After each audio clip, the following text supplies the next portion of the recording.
Hi everyone, this is blog 3 of the Tackle the Feelings Before the Behavior parenting approach that I've put together to try and help you with your kids. So today is the next sort of step. I've just given you a task for helping kids just chat about emotions, get to know it, get it becoming a discussion in your homes.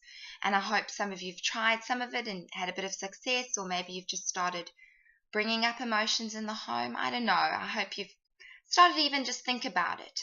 But today I'm going to actually get into a bit more of the nitty-gritty, and I'm going to do 2 parts to this blog, and I'm calling it How to Name Emotions and Feelings, so that we can understand the difference between emotions and feelings, but also name them to your child, how to identify them.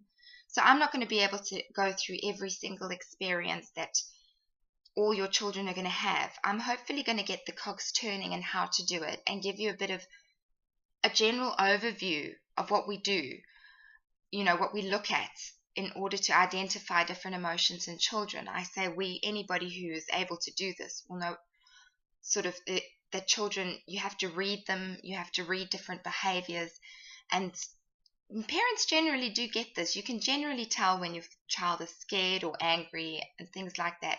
But sometimes it can be a bit difficult, and sometimes you're in public and it gets tricky. So I just want to make this blog in 2 parts to tackle the difference, the sort of overview of it. And then the second blog will give you a nice example that will hopefully spell it out. If you're like me, you kind of need a bit of context and something visual, something to apply it to.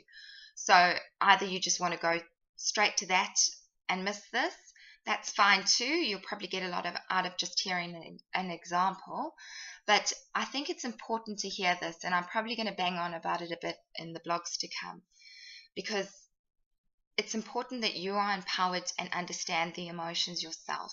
It is important that you know what you're doing. That's my point in this approach, is that parents don't just copy what their parents did and their parents did and other parents in their parenting groups are doing and everybody's doing all the time. That you start to think and you start to realize that you are the best expert of your child. You know them better than anybody. In fact, at this stage, you probably know them better than they know themselves in some ways, if you really pay attention, because you have the ability to think and process and understand things like needs and understand things like fear. So today, we're going to look at emotions, and I've sort of taken a bunch of things I know, and I'm just going to deliver it how I understand it. So I'm happy for you to debate and criticize, and let's talk it out if you think it's not right. But this is how I've come to understand it. A lot of what I say gets based on emotion-focused therapy. It's called PEEF, Process Experiential Motion-Focused Therapy. That's where I get a lot of my understanding of emotions from, because that's how I'm trained as part of one of the frameworks that I'm trained in. Not fully, just know about the theory behind it a little bit.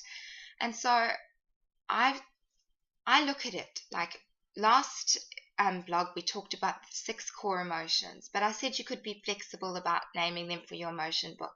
And the reason I said that is because the core emotions are sort of the standard system that everybody has. We all have these core emotions. There's not one culture or one group of people that don't have the same. They've identified 6, maybe it's more, maybe it's less, but this is sort of the standard emotions that everybody has. That's your joy or happiness, your sadness, your fear, your anger, disgust, and shame.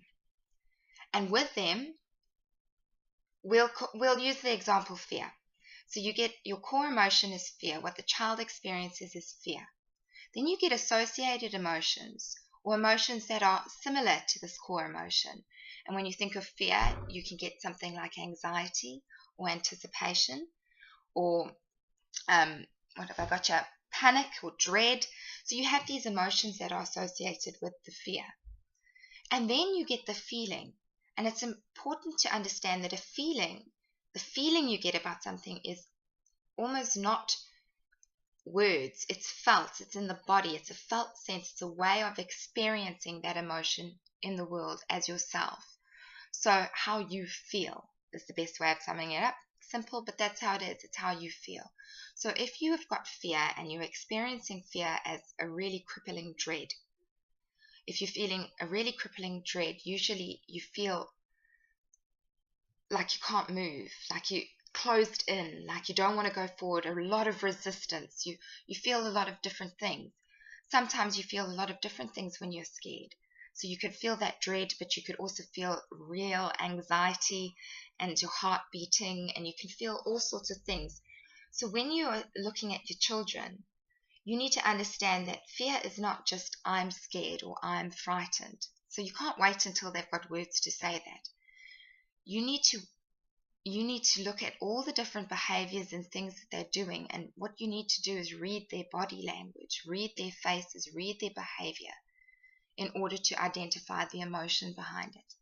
And once you identify that emotion, you need to explain it to them. You need to name it. Actually, with your words, naming it. I know you feel scared, honey. I know it's horrible. You feel all shaky and you don't want to go, and it's really hard. So you do it with empathy, you do it with love, you do it with no judgment whatsoever, but you tell them what they're feeling. You give a name to it. So the next time they feel that same thing in their body, when they learn to talk, what will they say? Mum, I'm scared. I don't want to go. They'll be able to identify that emotion and give you the words. It's not so scary. When they feel it, they know what's happening. So it's important to understand all the different words we have for these core emotions, and to run through a few for you. Say we get anger, and sort of, I'll just get things here. Anger, you can feel really tense. You can feel nervous when you're angry, because you get a range of emotions. So if you were to take happiness, you feel excitement, surprise, joy, you're giddy, there's so many different things.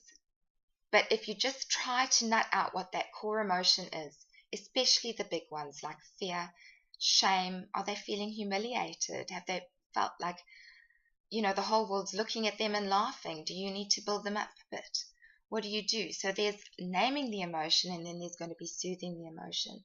And I'm going to do a lot of work with you in the blogs to come on how to soothe that, what to say, because I think that's the part people get a bit stuck.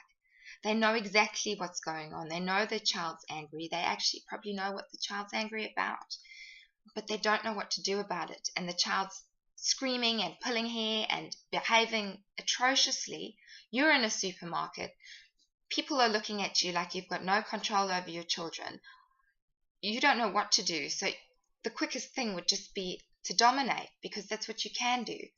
You can use your voice. You can threaten. You can say, right, if you don't stop this right now, we're not going to have ice cream after dinner tonight, or whatever that is that they're looking forward to.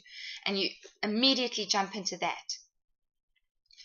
What I'm saying is stop, pause, think. This is a great thing that I taught parents when I taught a parenting group called Bringing Up Great Kids. It was a lot of mindfulness and to stop, don't react. Try to interrupt yourself reacting. And immediately look objectively at what's going on. Your brain works quickly. This will go quickly. And think about, okay, she's acting out. This has happened. This has happened. This has happened. What's the emotion here? What is the emotion? Don't worry about what's going on. Don't worry about what people think. First thing that you think, what is the emotion? And once you get that, once you get the gist of it, you've already calmed down, because your mind's out of your frustration and into trying to figure out your kids. It's showing curiosity. And once you feed that back, you're showing your kids an understanding. You are hearing them. You are hearing that. And then once you've heard that, then you can put things in place calmly. But you've got to hear them. And you've also got to teach them. So that you've got to meet their needs in terms of being there for them and soothing their emotions, but you've also got to meet their needs by teaching them, and teaching them helps them to build up those capabilities to soothe themselves. So this is following into the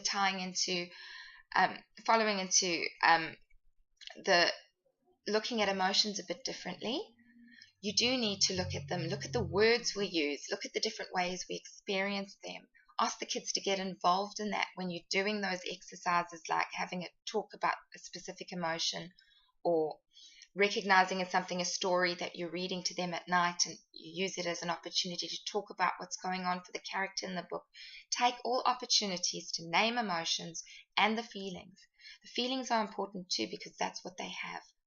They have everything being experienced in a felt sense. So they don't have the words and they can't make sense of it. You can help them by giving it a word. But simply knowing what's going on for them is reassuring for them, because this is not so scary. This is normal. I'm supposed to be feeling this. Mom's not worried. It's okay.